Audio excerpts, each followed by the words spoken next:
Bienvenue dans cette nouvelle vidéo. Aujourd'hui, on va parler d'un sujet extrêmement important. On va parler de la procédure de visa. Donc, comme vous le savez, après avoir fait un choix définitif sur Campus France et que Campus France t'envoie le mail pour te dire que on a fini avec ton dossier, le mail de fin de procédure, tu dois maintenant préparer ton dossier pour pouvoir faire la procédure visa. Et pour faire la procédure visa, il faut bien sûr connaître comment ça se passe et qu'est-ce qu'il faut prendre en compte, quels sont les documents à fournir. Donc, aujourd'hui, une première vidéo basique, vite fait, où je t'explique en gros qu'est-ce qui se passe, quels sont les documents que tu seras amené à fournir. Et après, les vidéos qui vont suivre, je vais détailler maintenant étape par étape, chaque étape, comment tu dois faire. Si tu as déjà eu une admission et que tu te prépares pour le visa, tu veux témoigner d'un garant financier, tu as la recherche d'un garant financier et que tu as des difficultés, tu peux m'écrire sur Instagram, je te propose un garant financier efficace, reconnu par l'ambassade française. Et moi, personnellement, j'ai eu à utiliser cela. J'ai des amis qui ont utilisé cela. Donc, si ça t'intéresse, il s'agit de studies livres. Tu peux m'écrire sur Instagram, je t'explique comment ça se passe. Et en plus de cela, je peux te parrainer. Ça va te faire une réduction dans les frais que tu vas payer pour la procédure. Et de mon côté, moi aussi, ça va m'arranger. Donc, si ça t'intéresse, écris-moi sur Instagram. Je t'explique comment ça se passe et ça pourra beaucoup t'aider. Donc, si c'est fait, c'est parti.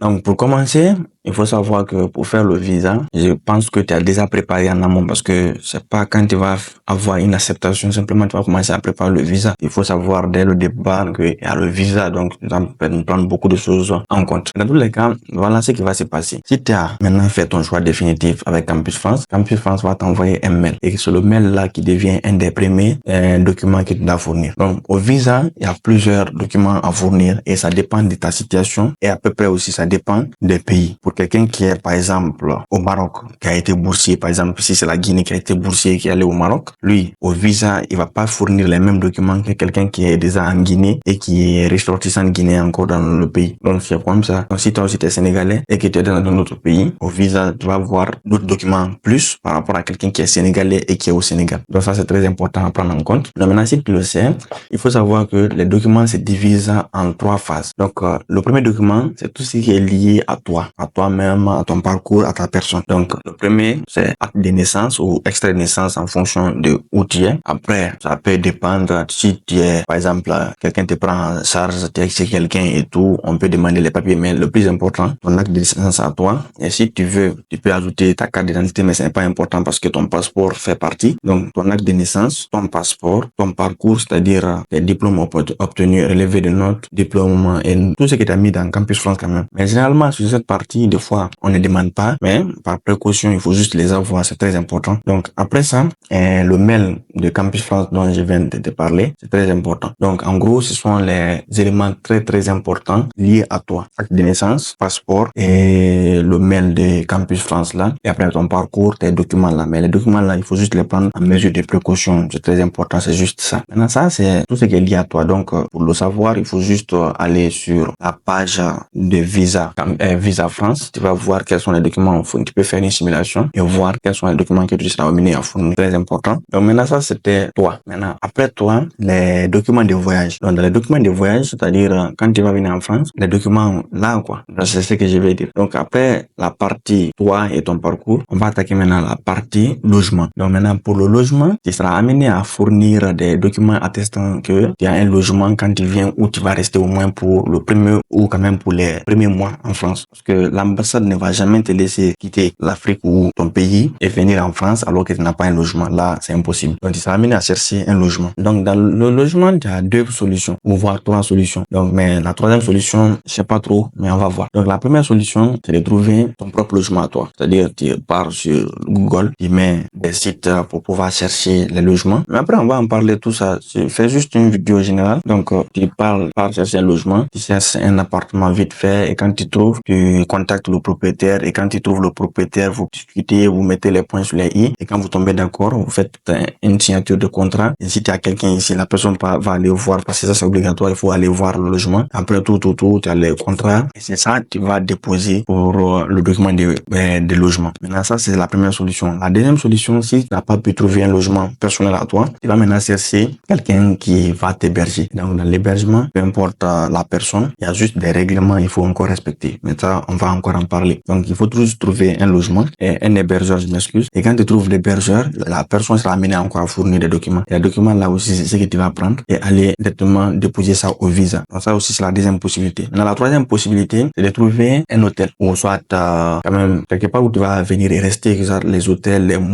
je crois, les hôtels, peut-être les Airbnb, mais ça, je ne crois pas trop. Donc les hôtels en gros, tout ce qui est quand même dans le contexte hôtelier, c'est dans ça. Donc tu vas trouver un hôtel, tu vas faire une réservation et quand tu fais une réservation, comme ça, tu as le document de réservation et tout, tu vas déposer encore ça. Mais bon, ça marchait beaucoup avant.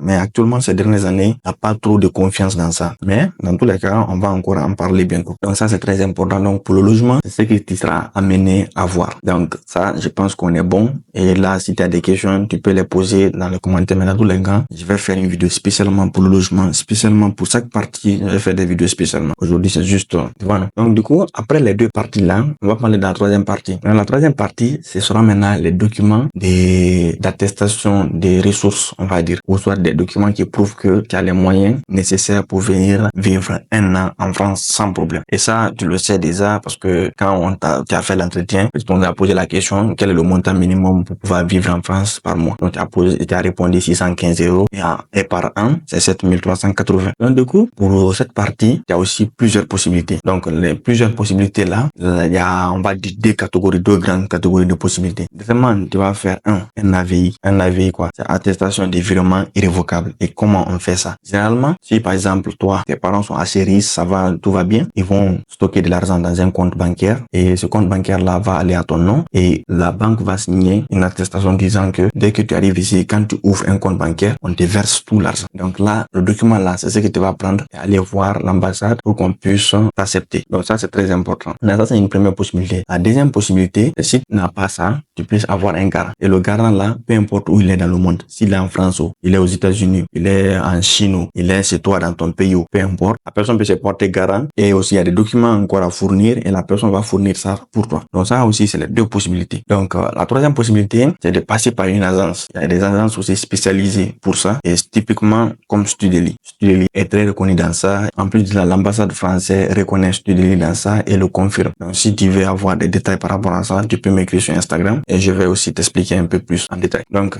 il y a la troisième possibilité, là, passer par une agence et comme ça l'agence fait le papier pour toi et arrivé ici, l'agence t'envoie l'argent en fonction du contrat que vous avez signé. Il t'envoie une partie de l'argent ou quand même ça va dépendre. Donc là, ça dépend maintenant des agences aussi que tu vas prendre. Donc là, c'est la troisième possibilité. Donc en général, quand même, ce sont les trois grandes possibilités là qui existent. Donc soit toi-même, tu fais une attestation de virement irrévocable en partie d'un compte de chez toi et arrivé, tout l'argent là vient, ou soit toi, tu cherches un garant et le garant là peut être n'importe où, peu importe où il est et ça peut être un, deux, voire au maximum trois. Il faut pas exagérer aussi. Au maximum trois garants. Donc à part ça, tu peux aller voir une agence comme Studeli. Et à part Studeli, moi personnellement, je connais pas une agence qui est confirmée par l'ambassade. Donc faudra chercher à voir ça. Mais quand même, l'agence Studeli, là quand même, je sais parce que moi je l'ai utilisé. Donc si tu veux, comme je te l'ai dit, tu peux m'écrire et je te détaille ça. Donc ça, c'est tout ce qui est lié à attestation de virement irrévocable, bien, preuve des ressources financières. Donc ça, c'est très important à avoir. Ce sont les trois phases des documents qu'il faut avoir. Et j'oubliais, il y a aussi un quatrième point, on va dire. Un quatrième point, vite fait, un quatrième point. Dans ce quatrième point, il y a deux documents qu'il faut prouver. Il y a aussi l'assurance voyage. Donc là, généralement, on demande ça beaucoup et c'est important d'avoir. Donc, avoir une assurance voyage, je m'excuse. Et en plus de cela, avoir aussi une réservation des billets d'avion. Donc, moi, personnellement, quand j'ai déposé mes documents de voyage, bon, j'avais pas fait la réservation à temps parce que je me disais que j'avais pas besoin de ça pour déposer. Mais heureusement, on avait fait la réservation la veille avant que je ne dépose mes documents. Donc, le jour J du dépôt de mes dossiers pour le visa, on m'a demandé si j'ai réservé un billet d'avion. J'ai dit oui. Donc, du coup, on a pris avec moi, on a imprimé pour pouvoir mettre ça dans mes documents. Donc, c'est très important. Les deux documents là, ajouter ça dedans. Donc, ça fait 4 parties. Les documents te concernant toi, ton identité, ton parcours. Les documents liés à ton logement, tu sais ce que j'ai dit. Après, aussi, l'attestation ou bien la preuve